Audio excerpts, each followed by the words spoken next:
안녕하십니까, 이진우입니다. 구글, 아마존, 넷플릭스 이런 다국적 기업들에게 세금을 제대로 매겨야 된다는 주장이 최근 꾸준히 제기돼 왔었죠. 이걸 이른바 디지털세라고도 불렀는데요. 최근에 130여 개 나라가 이런 디지털세 도입에 합의했습니다. 그동안 못 걷었던 세금을 앞으로는 어떻게 걷겠다는 건지 잠시 후에 자세하게 들어보겠습니다. 은행이 대부업체에게 대출을 안 해주던 관행에 변화가 생길 것 같습니다. 대부업체도 어딘가에서는 돈을 빌려와야 사람들에게 돈을 빌려줄 텐데 그동안 은행은 빌려주지 않았다고 해요. 그런데 최근에 시중은행 한 곳이 대부업체에게 500억 원의 대출을 해줬습니다. 이 내용도 자세하게 들어보겠습니다. 정부가 신혼부부들에게 공급하는 신혼희망타운이라는 공공주택이 있죠. 그런데 당첨자 선정 방식에 문제가 있다는 지적이 나오고 있습니다. 어떤 문제인지 한번 짚어보죠. 10월 11일 월요일 손에 잡히는 경제, 광고 잠깐 듣고 시작하겠습니다. 네, 오늘도 경제뉴스 정리 손에 잡히는 경제 박사훈 작가, 김현우 행복자산관리연구소장, 그리고 고란 경제전문기자 세 분과 함께합니다. 어서 오세요. 네, 안녕하세요. 자, 고란 기자님이 준비해 오신 소식이 어제 이런저런 포탈에 가장 높은 순위로 올라있던 경제뉴스였어요. 디지털세 도입. 이게 디지털세라는 게 원래는 구글, 페이스북 이런 회사들이 세금 안 내고 자꾸 빠져나가니까 아예 매출의 몇 퍼센트를 부가세처럼 떼어버리자. 이익이 얼마 났건 간에 그런 개념으로 논의가 시작됐던 건데 조금 다른 방향으로 합의가 됐어요. 이게 원래 IT 기업들이 그 물건을 생산하는 곳과 실제로 판매하는 곳, 그래서 수익을 창출하는 곳, 이곳이 다 다르잖아요. 예. 소재지 같은 것도 이제 제조업 기반이 아니다 보니까 마음대로 아무 곳에나 다 놓을 수 있고 그러다 보니까 세율이 싼 곳에다 본사를 두고서 세금을 적게 내는 일들이 많아서 처음에 도입할 때는 이른바 이제 이 대표적인 기업이 구글이라서 구글세라고 했었는데 이제 디지털세에서 이제 구글뿐만이 아니라 모든 이제 그런 IT 관련된 기업들, 이런 비슷한 기업들한테 물린다라 디지털세라고 했는데요. 요즘 들어서 결과적으로 나온 그 합의를 보면 다국적 기업세라고 부르는 게 오히려 더 맞지 않을까라는 생각이 들어요. 다국적 기업 법인세. 네, 다국적 기업 법인세. 네. 그래서 일단 이 법의 합의가 어떻게 발달했냐를 보면은 사실 이걸 그래서 대상이 되는 기업이 사실 미국계 기업이 많잖아요. 트럼프 행정부 때는 트럼프 행정부가 이거 물리는 것에 대해서 다 반대했습니다. 왜 우리 애들만 뭐라 그래? 맞아요. 네. 그런 거였죠. 예. 근데 이제 바이든 행정부 들어서면서 어쨌든 바이든 정부도 세금을 많이 걷어야 되거든요. 우리가 내주는 것도 있지만 우리가 걷는 것도 있을 거거든요. 그래서 이걸 이제 미국과 이제 프랑스 등 일부 유럽 국가가 합의를 했습니다. 초반에. 이 순서를 보면은 그다음에 G20이에요. 20개국. 이 합의를 했고. 네, 그다음에 OECD 38개 회원국이 있습니다. 합의를 했고. 그다음에 포괄적 이행 체계라고 해 가지고요. 140국이 들어 있습니다. 요게 이제 8월에 그 IF 총회가 열려서 이제 이번 이제 8일 날 이제 금요일 날 IF 총회가 열려 가지고요. 140개국 가운데 136개국이 합의를 했습니다. 전 세계에서 이제 그래서 이 합의문이 대회가 공개됐거든요. 근데 이 얘기 나 옛날에 들어봤는데라고 싶으신 분들이 있을 거예요. 그게 7월 1일 날 합의를 했어요. 근데 이때는 잠정 합의였습니다. 근데 8일 날 최종 합의문을 채택을 하고 짠 하고 공개를 한 거고요. 8일이라면 한글날 전날. 네네, 맞습니다. 금요일이에요. 네. 그래서 합의문이 공개가 됐고요. 이번 합의안은 13일 날 개최되는 G20 재무장관 회의에 보고될 예정입니다. 그래서 여러 가지 절차를 거쳐서 23년에 발효될 전망입니다. 그러니까 글로벌 대기업들에게 세금을 좀 더 정확히 매길 수 있다. 좀 더 구체적으로 말하면 어떤 나라에서 돈을 벌었던 그 돈 번 그 나라에다 세금을 좀 더 낼 수 있게. 지금은 이익을 세율 낮은 나라로 다 몰아주고 거기서 딱 내고 끝 이제 이랬다가 다들 저 얄밉다는 얘기 들었는데 바꾼다는 거예요. 구체적으로 어떻게 달라지는 건지 좀 설명을 해주세요. 그게 이제 두 가지 해법이 들어가 있는데요. 첫 번째가 초과 이익 배분 비율 25% 확정. 이게 이제 두 가지가 있어서 필라 1인데 어려워. 네. 제가 그래서 필러라는 뜻을 몰라서 찾아봤어요. 그랬더니 기둥이라는 뜻이더라고요. 그러니까 두 가지 기둥이 되는 해법이 있는데 첫 번째가 그러니까 일정 규모 이상인 다국적 기업이 얻은 글로벌 초과 이익의 일정 부분에 대해 시장 소재국에 과세권을 배분하는 내용입니다. 일단 아무나 다 이런 거 적용받는 건 아니고 아니에요. 꽤 규모가 큰 다국적 맞습니다. 기업에게만 거래되고. 그 기준이 뭐냐? 연결 매출액 200억 유로입니다. 매출액이 27조 정도 돼야 돼요. 매출액이 우리 돈으로 27조 이상 되는 기업만 해당된다 일단. 그리고 아까 제가 그 초과 이익이라고 말씀드렸잖아요. 그러면 대충 한 이익률 10% 인정해 줍니다. 그래서 그게 넘으면? 그게 넘으면 그 넘은 부분에 대해서 아까 제가 그 시장 소재국이라고 말씀드렸잖아요. 예. 그 시장 소재국은 이 글로벌 기업이 자기네 나라에서 100만 달러 이상의 매출을 내야 됩니다. 100만 유로 이상의 매출을 내야 됩니다. 네. 그러면 그 나라가 예. 과세권을 갖게 되는 겁니다. 네, 그 과세권을 갖는데 그럼 얼마를 갖냐? 아까 제가 이익 10% 인정해 준다라고 했잖아요. 예. 그 이익률 10%의 초과분의 25%를 우리가 세금을 매길 수 있게 되는 겁니다.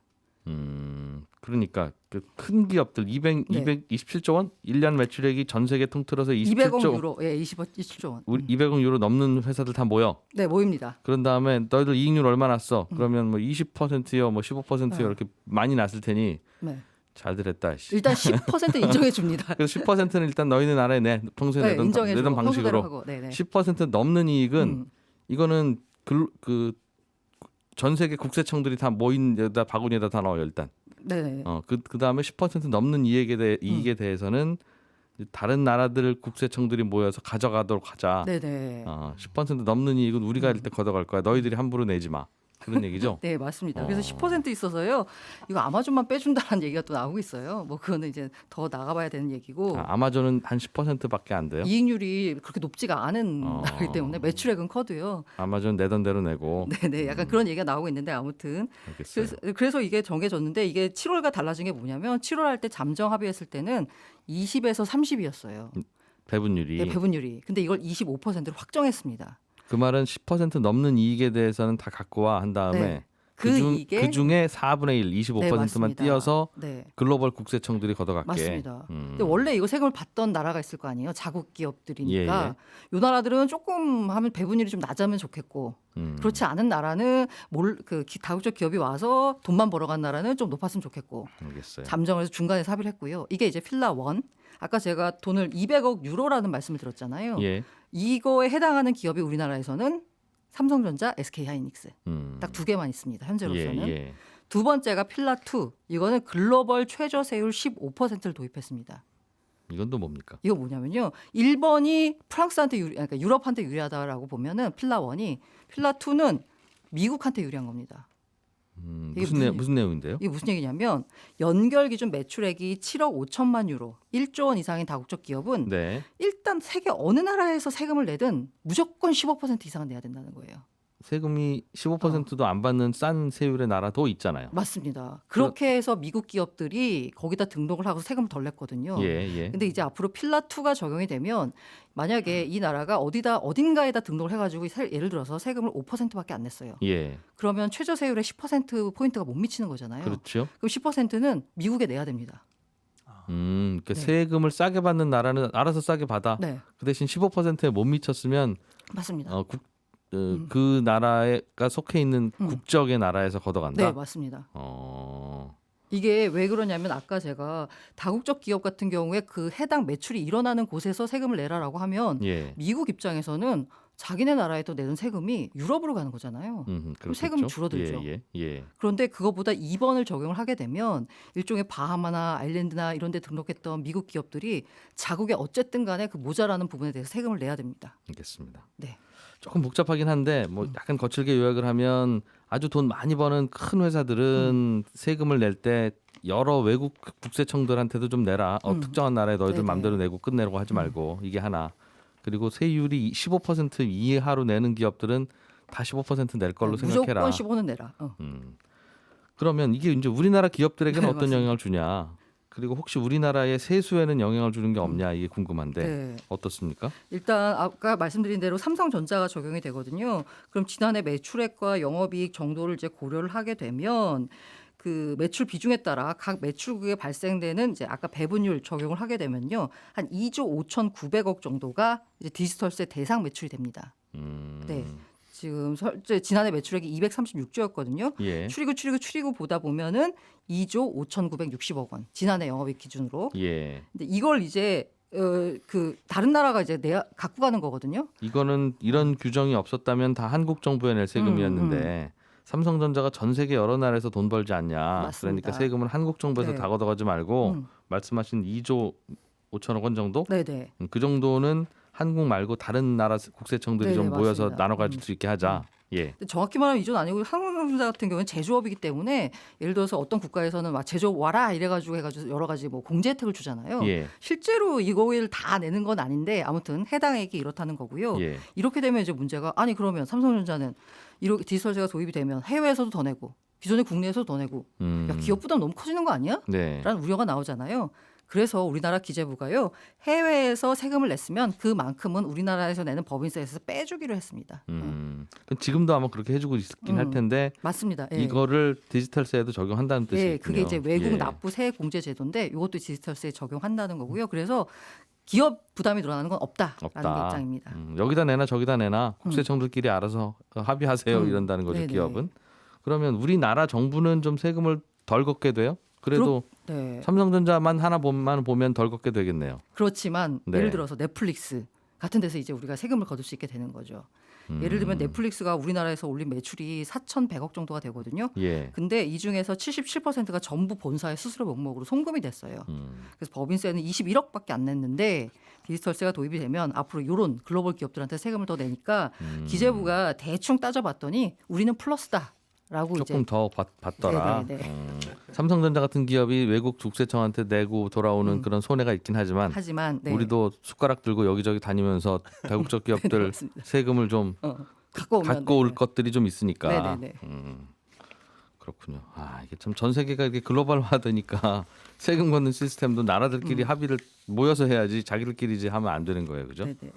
우리나라가 춘천 세금, 광주 세금, 서울 세금 다 다르면 이거 이상하잖아. 이거 기업들은 다 그럼 저기로만 가네. 이제 이런 일 벌어질 거라서 그렇듯이 그렇게 되는 모양이네요. 자, 박세훈 작가님이 들고 오신 소식도 재밌습니다. 네. 하나은행이 네. 러시안 캐시라는 대부업체한테 대출을 해주고 그 대부업체는 이제 서민들한테 대출을 해주고 네. 이런 식으로 하겠다는 거예요. 그렇습니다. 예전에는 은행이 대부업체에게 대출 안 해줬거든요. 은행별로 자체적으로 내규 만들려서 예. 대출 안 하는 걸로 못 박아두기도 했고요. 내규 없는 은행들도 있긴 한데 괜히 돈 빌려줬다가 대부업체에게 돈 빌려준 은행이다 이렇게 소문나면 이미지 안 좋다는 이유로 안 해줬습니다. 예. 근데 이번에 처음으로 대부업체에게 돈 빌려준 은행이 나왔다고 해서 들고 온 소식입니다. 그럼 그동안 대부업체들은 다른 곳에서 돈을 빌려다 우리 서민들한테 빌려주고 뭐 그랬나 보군요. 그렇습니다. 뭐 저축은행 아니면 기업어음 발행하거나 아니면 예. 사채로 끌어쓰거나 그렇게 비싼 이자를 물었을 텐데 그렇습니다. 은행이 그럼 우리가 빌려줄게 이제 대부업체한테. 그렇죠. 그동안에는 우리 이미지 나빠질까 봐 못 빌려줬는데. 네. 사실 정부에서도 좀 약간 막고 있는 것도 있었어요. 근데 왜 그 갑자기 변화가 생겼어요? 그 7월부터 법정 최고금리 정부가 내렸잖아요. 예. 24%에서 20%로. 그래서 저희가 방송에서 이렇게 법정 최고금리 내리게 되면 좋은 점도 있는데 부작용도 분명히 생긴다라고 지적을 예. 했던 게 법정 최고금리 내려가면요. 대부업체에서 돈 빌리던 사람들이 못 빌리게 되는 경우가 꽤 많아집니다. 그 대부업체에서도 그 사람들이 못 빌리게 되면 불법 사채 시장으로 갈 수밖에 없거든요. 예. 왜 그러냐면 조금 전에 말씀드렸듯이 대부업체 금리가 높은 이유 중에 하나는 주로 신용이 낮은 사람들이 대부업체에서 돈을 빌리잖아요. 예. 빌려준 돈을 떼일 가능성이 높습니다. 신용이 대부업체 낮으니까. 입장에서는 네. 예. 대부업체는 못 받을 것까지 대비를 해서 이분 신용도 보니까 금리를 적어도 한 24%는 받아야 빌릴 수 있겠구나 싶었는데 이제는 20%만 받아라라고 하니 대출 못 해주는 거죠. 그랬더니 정부가 그럼 이분들을 어떻게 좀 구제할 수 있을까라고 생각을 했던 게 예. 그러면 너네들 다른 데서 빌려오는 자금이 비싸니까 우리가 은행에서도 빌릴 수 있게끔 해줄게. 대신에 저신용자들한테도 돈을 빌려줘라라고 얘기를 했던 겁니다. 그게 처음으로 이제 드러난 거고. 이렇게 법정 최고금리를 내린다고 하는 건 마치 이제 뷔페 식당에서 네, 입장료를 3만 원 이상은 받지 마라 네, 이러는 거죠. 그렇죠. 그럼 씨름 선수들은 뷔페 식당 못 가죠 이제. 죄송합니다. 특정 종목 얘기를 해서 그런데 이분들은 받으면 안 된다. 이분들 들어오면 최소한 5만 원은 받아야 돼서 그렇죠. 그래서 5만 원짜리 상품도 만들고 하는 건데 네, 뭐 모든 뷔페 식당은 3만 원 이상으로는 받지 마. 그러면 많이 드시는 분들은 못 받지 이제 우리는. 그렇게 이렇게 되는 건데 그러면 문제가 생기니까 정부에서 그럼 식재료 같은 걸 싸게 줄게. 네. 예, 그런 좀 얘기죠. 싸게 조달할 수 있게 해줄게요. 받아주세요라고 한 겁니다. 그래서 하나은행이 대부업체한테 싼 자로 대출을 해준다는 말이 그렇습니다. 그렇게 되면 이제 갈 수 있는 거예요? 씨름 선수들도? 잘은 모르겠어요. 잘은 예. 모르겠다는 이유가 뭐냐면 제가 예. 하나은행 쪽하고 그 러시안캐시 쪽하고 금융하고 다 통화를 해봤는데 네. 지금 저축은행에서 러시안캐시가 지금 받고 있는 금리가 대략 한 4에서 5% 정도거든요. 근데 하나은행이 이것보다 더 싸게 해줄 이유는 분명히 없지 않습니까? 예. 그렇기 때문에 자금을 좀 더 싸게 조달할 수 있느냐 없느냐 이건 약간 문제일 것 같긴 한데 앞으로 이제 은행들도 대부업체에게 자금을 대출해 줄 수 있게 되면 네. 은행별로 경쟁이 붙을 수도 있는 겁니다. 안 은행 그래도- 같은 경우는 지금 대출해주고 싶어도 개인 신용대출 같은 건 다 막고 있잖아요. 예. 그렇기 때문에 자 저희가 빌려드릴게요 이쪽으로 오세요라고 금리를 낮출 수도 있는 거고 그렇게 금리가 내려가면 대부업체들 입장에서도 그럼 은행에서 좀 싸게 해주네? 그럼 우리도 좀 싸게 받아서 좀 싸게 좀 대출해 줄까? 라는 네. 경쟁이 붙을 수 있죠. 그럼 이제 금리가 좀 내려가는 거고요. 예. 안 그럴 가능성도 있고요. 분명히. 지금은 러시안 캐시가 바깥에서 캐피탈이나 저축은행이나 이런 곳에서 돈 빌려다가 이제 서민들한테 돈 빌려주고 있을 텐데 네. 조달 금리가 대략 얼마쯤 되고 있습니까? 지금은 대략 한 4 4 정도. 4 정도? 4 정도. 네, 그 정도 되고 있습니다. 근데 근데 이제 내려갈 수는 있겠고. 러시안 캐시 같은 경우는 좀 무수합니다. 대부업체 중에 네, 거기에 돈 무수한 빌려뒀다가 업체들이니까. 돈 떼이지는 않겠죠. 그렇죠. 그리고 나머지 한 10위권까지는 한 6에서 7%고요. 예. 그 밖에 아마 한 8%에서 9% 사이로 받고 있을 겁니다. 그래서 알겠습니다. 그동안 대부업체들한테 은행이 그래서 대출 안 해줬군요. 네. 이미지 때문에. 근데 그런 것도 있고요. 어제 이 뉴스가 여기저기 SNS에서도 돌아다니던데 네. 하나은행이 대부업체한테 대출을 해주고 대부업체가 서민들한테 대출해준다 이러니까 네. 아니 그럼 하나은행이 직접 서민들한테 대출해주지 왜 이렇게 거쳐가지? 이런 댓글들도 많던데 네. 하나은행은 어떤 서민이 돈을 잘 갚고 어떤 서민은 돈을 잘 못 갚을지에 대한 구별을 잘 못하는 아직은 못하죠 그거를. 그렇습니다. 그래서 이제 그래야 된다고 합니다. 김현우 소장님, 네. 요즘 국회에서 국정감사가 한창인데 예. 신혼희망타운에 대해서도 이런저런 지적들이 있나 봐요. 네, 그렇습니다. 워낙 이름들이 많아서 신혼희망타운은 뭐였죠? 말 그대로 신혼부부나 예비 신혼부부 아니면 6세 이하 자녀를 둔 한부모 가정에 대해서만 공급하는 공공 혹은 분양하거나 임대하는 주택 중에 하나입니다. 신혼부부 반값 주택. 네, 예. 뭐 반값까지는 아니고요. 그런데 여기에서 이제 신혼부부는 보통 우리가 7년 이내면 신혼부부라고 보잖아요. 예. 근데 혼인 기간과 상관없이 6세 이하 자녀가 있으면 이것도 신혼으로 봅니다. 이게 그런데 수입이 많거나 자산이 많으면 안 되죠. 맞습니다. 특히나 이제 자산 기준이 있는데 자산은 보통 일반 공공주택보다는 기준이 조금 완화되어 있어요. 예. 일반 공공주택은 한 2억 1,500만 원 수준인데 요거는 총 자산을 합친 게 3억 700만 원 정도입니다. 3억 700만 원보다 돈이 많으면 안 된다. 네. 그런데 이때 자산은 부동산, 뭐 금융, 선박, 항공기, 자동차 이런 거 다 합친 거에서 부채를 뺀 게 자산으로 보는데 예. 문제는 여기서 금융자산이 문제예요. 금융자산을 계산할 때 공고일 직전에 3개월 동안 평균 잔액을 봅니다. 예. 그런데 이 과정에서 임대보증금하고 이 금융자산이 중복되는 문제가 발생한다. 이런 게 지적이 나왔어요. 그러니까 쉽게 예를 들어서 제가 돈을 열심히 모아가지고 부모님 집에 얹혀 살고 있다가 한 3억을 모았는데 예. 나가가지고 이제 공고일 직전에 전세를 3억짜리를 얻었습니다. 그러면 제가 기존에 갖고 있던 예금 통장에 있던 3억과 예. 임대보증금 3억이 합쳐져서 제 자산이 6억으로 계산되는. 아 통장에서 빼서 전세금 낸 건데 네, 전세금도 잡히고 통장에 있던 돈도 잡히고 그렇습니다. 두 번 계산한다. 네. 난 돈이 그렇게 많지는 않은데 당연히 그렇죠.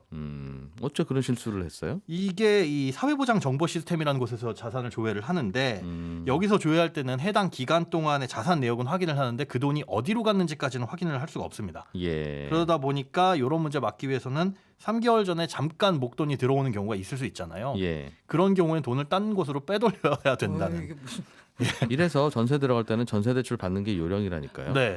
이러나 저러나. 잔금 치를 때 주는 거니까 이러나 저러나. 이런 문제가 있는 거예요. 혹은 거꾸로 생각하자면 편법을 동원하기 위해서 3개월 공고일 직전 3개월 정도 금융자산은 내 통장에 안 넣고 제3자의 통장에 빼두면 네. 자산 요건을 충족할 수가 있다라는 소리밖에는 안 됩니다. 그러니까 이거 규정 이런 줄 알면 3개월 전에 잠깐 친구 통장에 넣어놓고 맞습니다. 저는 돈 없어요 하고 들어갈 수 있다는 거죠. 네, 그런 허점이 있는데도 불구하고 실제로 이렇게 돼가지고 탈락된 사례가 있는데 예. 구제를 요청하니까 잘못된 게 없다라는 네, 규정상 우리는 어쩔 수 없다. 네, 아 그렇습니다. 이거 좀 그러네. 예, 맞습니다. 돈이 있던 거 이거 빼서 전세금 넣었는데 전세금도 재산이라고 하고 돈도 있었잖아. 이제 이러면 맞습니다. 심지어 이렇게 해가지고 부적격 당첨으로 해당이 되면 1년 동안은 본청약은 물론이고 사전청약도 청약을 할 수가 없거든요. 아이고 그래서 이런 피해 사례가 생기지 않도록 이게 좀 보완이 돼야 된다라는 보완이 돼야 지적이고. 된다는 지적이 국정감사에서 나왔다. 네, 그렇습니다. 야 국정감사에서도 괜찮은 지적이 나오기도 하네요. 조금 빨리 보여지지 않은 게 아쉽기는 한데 네. 이런 부분은 진짜 좀 고쳐야 될 부분이긴 근데 여기는 싸게 주면 네. 나중에 이제 팔 때는 제값 받고 파는 거 아니겠습니까? 네, 그렇죠. 그럼 파는 것도 일반인들한테도 팔 수 있는 거죠? 네, 얼마든지 신혼부부 일반인 아니더라도. 예, 신혼이 아닌 일반인들한테 팔 수가 있는데 물론 이제 가격이 시세보다 분양가가 얼마나 떨어져 있느냐에 따라서 예. 전매 제한이라든가 실거주 의무가 걸리기는 해요. 근데 요것도 좀 지적 사항이 나온 게 예. 실거주 의무가 없는 곳이 지금 매물로 나왔다 이런 내용이 나오긴 하는데 이거는 실거주 조건이 생기기 전에 네. 분양됐던 아파트들이 일부 있거든요. 그래서? 그러다 보니까 그게 시장에 좀 나와가지고 실수요자들을 위한 주택이 지금 투기 대상으로 변질된다라는 지적도 나오고 있습니다. 네, 저는 잠시 후에 이어지는 11시 5분부터 손경제 플러스에서 또 찾아오겠습니다. 이진우였습니다. 고맙습니다.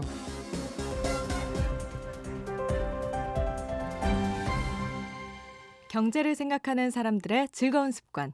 이진우의 손에 잡히는 경제.